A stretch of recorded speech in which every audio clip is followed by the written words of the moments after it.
May banta raw sa seguridad ng Senado kaya ipinag-utos ng Gatchalian Block na work from home muna ang kanilang mga empleyado. Pero duda dyan, ang Cayetano Block kaya para sa kanila, regular working hours pa rin ang dapat ipatupad. Narito po ang report ni Mean Los Baños. Ano na nga ba ang susundin? Si Acting Senate President Win Gatchalian o Senator Alan Peter Cayetano? Pareho kasi silang may bagong utos ngayon sa trabaho sa Senado. Unang naglabas ng memo si Senator Alan. Pinaalalahanan niya ang empleyado nila na sumunod sa 8 a.m. to 5 p.m. work schedule dahil daw yan sa nalalapit na Independence Day holiday. Pero makalipas lang ang ilang oras, naglabas din ng memo si Senator Win. Pinayagan niya ang Senate employees na mag-work from home simula bukas hanggang June 11.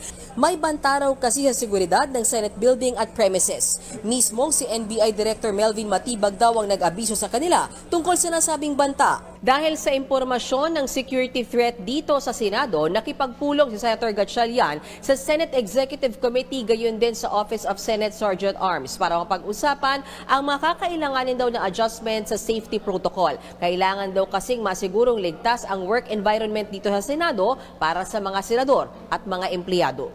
Para naman kay Senator Tito Soto, kung mapatunayang may malinaw at agarang panganib, pwedeng ikonsidera ang pag-lockdown sa Senado. Matatanda ang nauwi rin sa lockdown ang Senado na magkabarila noong May 13. Pero si Cayetano, duda sa umunoy banta sa kanila. Kung totoo raw ito, dapat nasabihan daw lahat ng tauhan ng Senado at hindi lang ng isang block. Tanong pa niya, kailan pa raw nanguna ang NBI sa paglalahad ng security threat? At kung na-verify na raw ba ito ng National Security Coordinating Agency? Tingin pa ni Cayetano, tila tumapat ang timing nito sa investigasyon ng flood control scandal. Ang palasyo, pinatututukan at pinapa-verify na rin ang sinasabing banta sa Senado. Sa mga nagtatangka, dahil nga may nauulinigan po na ganitong mga security threats, kayo man ay senador o ordinaryong tao na nagsasagawa nito, hindi po kayo makakaligtas sa kamay ng batas.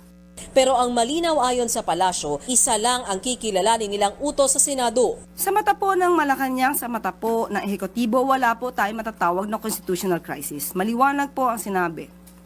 Ang sinusuportahan po at ang nire-recognize na liderato ay ang liderato po ni Acting Senate President Sherwin Gatchalian. May nakarating naman na ulat kay Senator Ping Lacson hinggil sa lumalaking pagkadismaya umano sa hanay ng sandatahang lakas. Bagamat hindi pa ito na-verify, delikado raw kung may mga mananamantala sa sitwasyon para palalain ang hindi pagkakasundo at galit ng publiko. Sa kabila niyan, muling nanindigan ng AFP na hindi sila makikisawsaw sa politika. Hindi naman po kami bulag o hindi rin kami bingi. We know what is happening. Pero hindi naman po namin mandato na makialam sa politika. Sa gitna naman ng tensyon sa Senado, naispatan si Senator Alan Peter Cayetano kausap si First Lady Liza Araneta Marcos sa selebrasyon ng Philippines-China Diplomatic Relations sa Pasay kahapon. Pero giit ng palasyo, Hindi po natin katabi sa First Lady, hindi po natin alam kung ano kanila panag-usapan, but definitely sa pagiging mabait po ng ating unang ginang, normally it's just friendly talks, kamustahan.